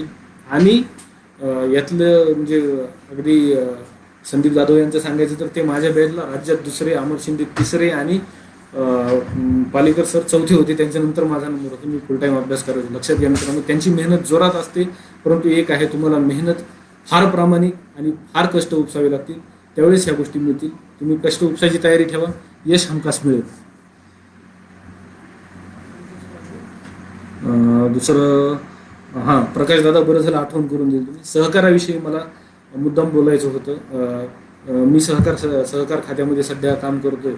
तर मी मराठवाड्याचा आहे मुळातला, जिथं की सहकार हा तेवढासा डेव्हलप आपल्याला म्हणता येणार नाही, अंडर डेव्हलप्ड आहे, किंवा सहकार तेवढा खोल रुजला नाही. ही थोडीशी सामाजिक बाब आहे. आपल्या समाजाचं थोडंसं याकडे लक्ष कमी पडलं. सहकाराच्या माध्यमातून कशा प्रकारे समाजाचा उद्धार करता येतो ह्याचं आदर्श उदाहरण आपल्याला पश्चिम महाराष्ट्रात बघायला मिळतं. कोल्हापूरसारख्या ठिकाणी, सातारा, कोल्हापूर, पुणे, नाशिक, नगर, सोलापूर या ठिकाणी जर आपण बघितलं, सांगली, तर या ठिकाणी सहकाराचं फार मोठं प्राबल्य आहे. तिथलं सामाजिक जीवन सहकार ठरवतो.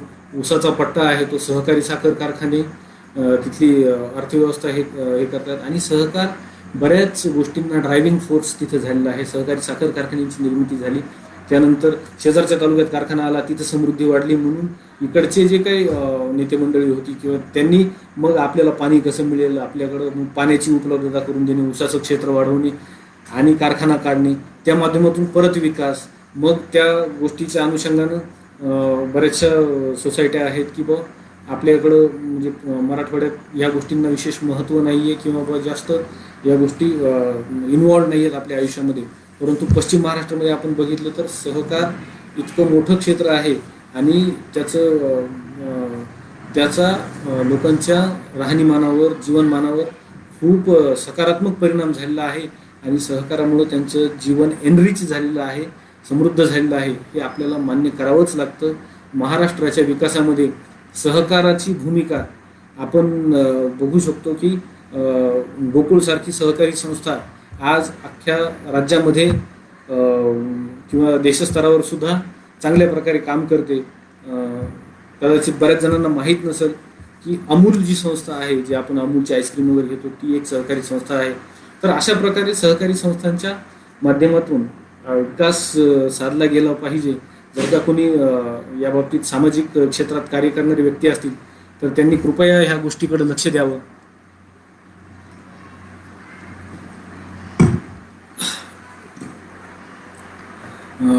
सहकार खात्याचा एक अधिकारी म्हणून आमचं तर सहकार कसा फ्लरिश होईल, आम्ही फ्रेंड, फिलॉसॉफर, गाईड म्हणून काम करतो सहकारी संस्थांचे. त्यांचा उत्कर्ष कसा होईल या गोष्टीकडे कायम लक्ष असतं. परंतु ही एक जनमानसाची चळवळ आहे, लोकांची चळवळ आहे. लोकांमधूनच ही रुजवली गेली पाहिजे, लोकांमध्येच ही डेव्हलप झाली पाहिजे. तर ह्या गोष्टीकडे लक्ष द्यावं असं माझं विनंती आहे विशेषतः मराठवाड्यातील लोकांना. तर ह्या गोष्टी आपण लक्षात घ्या आणि कृपया या माध्यमातून आपला विकास साधण्याचं एक माध्यम सहकार्याला बनवता येईल असं मला वाटतं. यस, विशाल चव्हाण यांनी एक कमेंट केली आहे की नेट म्हणजे इंटरनेट त्यांना म्हणायचं आहे व समाज माध्यमांचा मर्यादित वापर करायचा आहे. आपल्याला एक लक्षात घ्या, जेव्हा आपण तयारी करत असतो त्यावेळेस बऱ्याचशा गोष्टींना आपल्याला मुरड घ्यावी लागते. तर बऱ्याच वेळेस आपल्याला अँटी सोशल व्हायला लागतं. म्हणजे समाजाशी किंवा जे काही आपले जुने मित्र कंपनी असेल तर त्यांना आपल्याला सोडून द्यावं लागतं काही दिवसासाठी. आणि लिमिटेड मित्र ज्यांचा की अभ्यासाशी संबंध आहे किंवा आपल्या ध्येयाशी निगडीत त्यांची आपल्या वाटचालीमध्ये किंवा आपल्या अभ्यासामध्ये त्यांचा आपल्याला फायदा होऊ शकेल किंवा त्यांचं सहकार्य होऊ शकेल अशा मित्रांच्या संपर्कात जास्त राहा. कृपया समाज माध्यमांचा वापर लिमिटेड करा.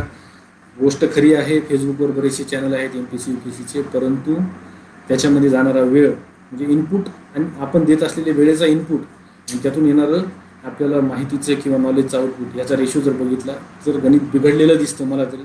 त्यामुळे समाज माध्यमांचा कमीत कमी वापर करा.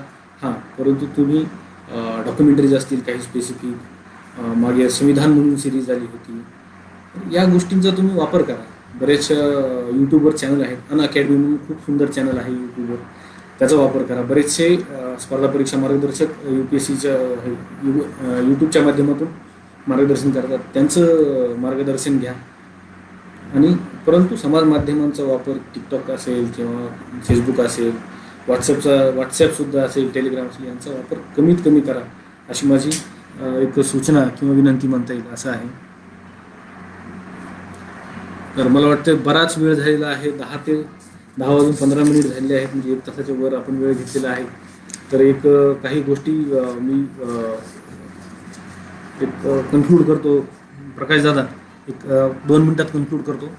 आजचा कार्यक्रम जो होता, माझा या कार्यक्रमात येण्याचा उद्देश हा होता की मी ग्रामीण भागातून आलेलो आहे, अतिशय सर्वसाधारण कुटुंबातून आलेलो आहे आणि या पदापर्यंत मी आलो. आपणही ग्रामीण भागातील विद्यार्थी असाल तर आपणही यशस्वी होऊ शकता. फक्त तयारी ठेवा. विशेषतः पालकांना मला सांगायचं की तुम्ही तुमच्या पाल्याला थोडंसं स्वातंत्र्य द्या, त्याला निर्णय घेऊ द्या आणि त्याच्या निर्णयाला सपोर्ट करा. नक्कीच त्याला फक्त जाणीव करून द्या की जे चांगलं होणार ते तुझं होणार आहे, जे वाईट होणार ते तुझं होणार आहे, याची जबाबदारी तू घे आणि त्याला सपोर्ट करा. ग्रामीण भागातील विद्यार्थी खरंच प्रामाणिक असतो आणि प्रामाणिकपणा त्याचा रिझल्टमधून बऱ्याच ठिकाणी दिसतो. तुम्ही MPSCचे रिझल्ट चेक करा, UPSCचे रिझल्ट चेक करा. ग्रामीण भागाचा त्यामध्ये टक्का खूप मोठा आहे. ही गोष्ट मला आवर्जून सांगायची होती पालकांसाठी. आणखीन एक गोष्ट सांगतोय की तुमची काहीतरी विचारसरणी असते, पालकांच्या डोक्यात काहीतरी पक्के समज झालेले असतात, म्हणजे वय वाढलेलं असतं, मॅच्युरिटी आलेली असते, बऱ्याचशा गोष्टीची धारणा पक्की झालेली असते की ह्या गोष्टी महत्त्वाच्या आहेत. तर कृपया त्या गोष्टीची जाणीव तुमच्या पाल्याला करून द्या, परंतु त्या गोष्टी त्याच्यावर लादू नका. चांगल्या गोष्टी नक्कीच सांगा, परंतु त्याला निवड करण्याचा त्याला एक चान्स ठेवा, एक ऑप्शन ठेवा. म्हणजे जेव्हा एखादा व्यक्ती किंवा विद्यार्थी एखाद्या गोष्टीची निवड करतो तर निवड केल्याच्या नंतर ती त्याची जबाबदारी होते, ती त्याचं पॅशन होऊन जातं. तर ही गोष्ट मला पालकांना एक विनंती करायची आहे की त्यांना तेवढं तुम्ही फ्रीडम द्या आणि आपली भूमिका त्याबाबत हे ठेवा. तर यामधून ज्यांना कुणाला काही मिळालं असेल तर त्यांनी म्हणजे काही गोष्टी मिळाल्या असतील, अनुभवातून काही शिदोरी मिळाली असेल तर कृपया मी स्वतःला त्या संदर्भात भाग्यवान समजतो की माझ्यामुळं तुम्हाला काही मिळालं असेल. आणि ते जर मिळालं तर नक्कीच जिजाऊ राष्ट्रमाता जिजाऊ शैक्षणिक योजना या पेजचा किंवा जिजाऊ प्रेरणा या फेसबुक पेजचा उद्देश सफल झाला असं म्हणता येईल. तर राष्ट्रमाता जिजाऊ शैक्षणिक योजना आणि जिजाऊ प्रेरणा यांना माझ्या शुभेच्छा देतो. सर्व तयारी करणाऱ्या विद्यार्थ्यांना माझ्या शुभेच्छा देतो.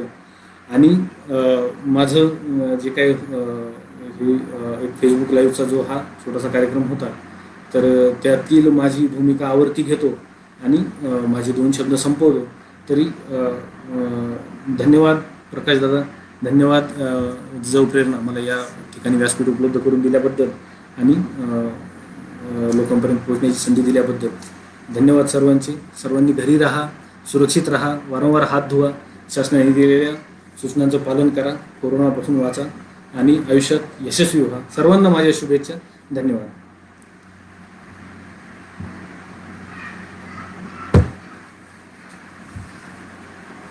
एंड करणं मला